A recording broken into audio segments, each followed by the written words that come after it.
Alright, so I told you all that story so I could tell you this story, okay? The other wrinkle to the story was my wife's company car, Chevy Impala, needed a new battery. I could tell as we've been going the last couple of weeks that it's acting like it doesn't want to crank.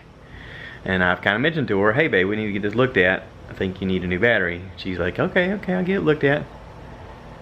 Sunday, or actually for the last weekend, I've been hooking it up to the battery charger just to get it to crank the next morning because it's been giving me trouble. It's been giving her trouble cranking. So we talk about it Sunday night, and she's like, okay, I've checked it out with the people at work, and it's a fleet vehicle, and they told me they want me to take it by Sears to get a new battery. So Monday, while I'm out working and I'm digging the fishbone and all this other stuff's going on, I text her and say, have you gone to Sears? I ain't got time. Okay.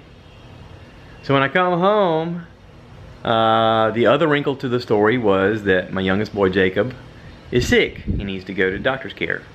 Got a little bit of sinus infection going on. He's coughing. He's got a real sore throat.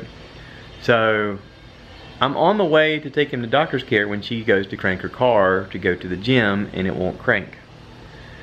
Now I pull up and I try and jump start her. That's where we talk about the problem with this earlier, okay? This can't jump start her, and I'm thinking, well, why can't it jump start her? What's going on with her car? I don't know what's going on with her car. It should work. It worked before. There's no signs of anything else that I know of.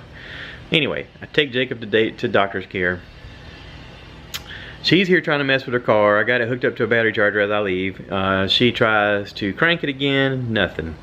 So I get her to call her fleet department, and they send roadside assistance out here with one of those jumper boxes. Apparently a jumper box has got more amperage in it than just jump starting it. Well, the jumper box cranks it right up. So apparently it was the battery, and I didn't know about my whole fan belt issue not charging the alternator on my car yet. All I knew was that it got her going so that she could go to the parts store and they could put a new battery on it.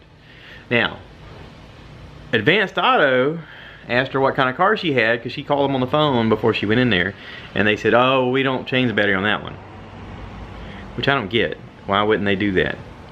But inside of here, there's like a cross member thing on the top of the engine. This bar that holds everything together, I guess, because you know cars nowadays are made of the cheapest metal possible. But there's this bar across the top that you got to take off, and this other little box that you got to take off in order to get to the battery. So O'Reilly did it for her. O'Reilly Auto Parts. Thank you, O'Reilly. That's awesome. Appreciate you guys. She said they didn't give her one bit of trouble. She went in there, she asked somebody, they said, oh yeah, absolutely. And the guy came out there and he replaced it for her with no trouble. No trouble. Thank you, O'Reilly. Thank you guys. We appreciate it. Just because of that, I'm going to send more business your way. See Advanced Auto? When you do stuff for people, testimonial, and it matters. So, anywho, they got her hooked up with a battery. She was able to drive. Now, here's the other new thing, is that because since then, her radio doesn't work, which means her Bluetooth doesn't work. And also, when she turns on her blinker, the blinker doesn't make a sound. The blinker works, it just doesn't make a sound. And it used to. Now, as we're discussing it later on in the day, I get the impression that maybe the jumper box that the guy used to jumpstart the car has got too much amperage, and maybe it blew a couple fuses.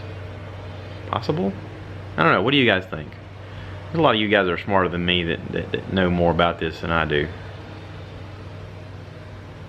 Anyway, it's a fleet vehicle, so the good thing is it is covered under her company's warranty and all that stuff, and they have maintenance people that look after it, and she's supposed to get somebody to go look at it today.